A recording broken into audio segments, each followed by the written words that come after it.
Hi, my name is May, and I'm here from the George Wiley Center. I'm trying to help people. We organize for social and economic justice.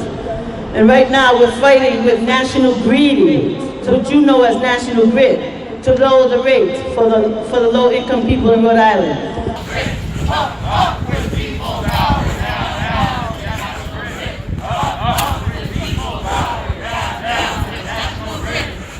It's just one of the many stories. It's not my story, but it's a story and it's real. I've been living without gas and electric for over a year. Last year, while I was in the hospital, National Grid shut off my utilities. Since June of 2017, I have been stuck without access to electricity and heat. Not having electricity had limited my access to be able to make phone calls. After I found out about 10% restoration rule change that George Wiley Center won, I am finally figuring out how I can use my rights to get my utilities restored.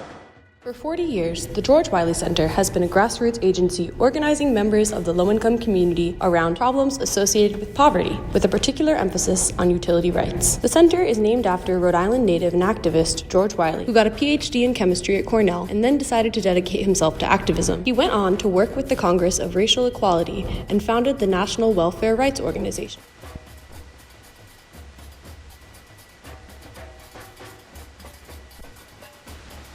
How much would you estimate is denied to poor people by these illegal and arbitrary practices of welfare departments? You estimate that the welfare pays, I guess, $7 billion a year in benefits. How much would you say is denied by these illegal practices? Utility termination can lead to sickness, medical complications, and death, and it has in the state of Rhode Island.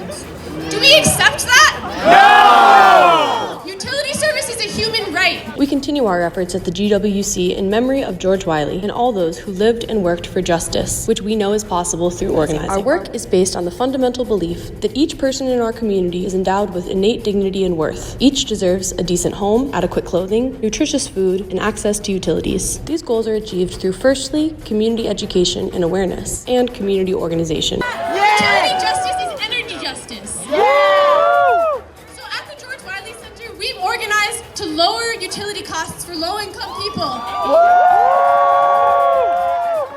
Because the bottom line is utility costs are too high in the state of Rhode Island.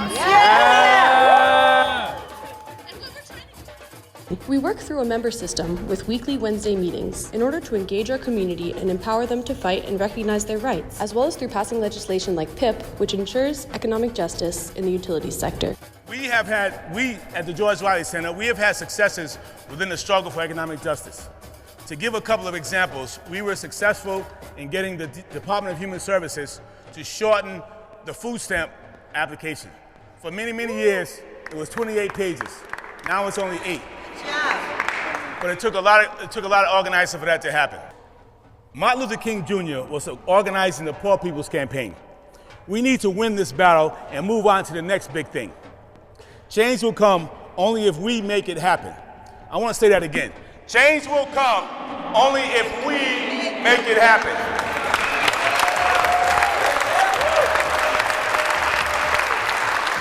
The victory is in all of us. I'm encouraging you all to get out there. Get out to your neighbors, talk to them. The ones that, if your neighbor is not here, you should be on the phone with them, or having coffee with them, or having tea with them. Let them know what's happening in Rhode Island. Okay, organizing is the way. And in the George Wiley Center, we have chapters all over the state. Call 728-5555. We are committed to forming cooperative alliances with church, business, labor, and community groups, and to bringing those directly impacted by poverty into leadership roles as community change agents. Our agency holds open, free, and public membership meetings every Wednesday at 6:30. And with that being said, I'm going to wrap it up with someone is hurting our people, and it's going on far too long. Someone is hurting our people, and it's going on far too long, and we won't be silent anymore. Come stop by at at the George Wiley Center for a visit. Your support is greatly appreciated. From financial donations to volunteering, we deeply thank our network of caring supporters. Help us in the fight for justice in order to help pass more fair legislation, keep the spirit of community and organizing, and to reduce barriers to help low-income folks with problems associated with poverty.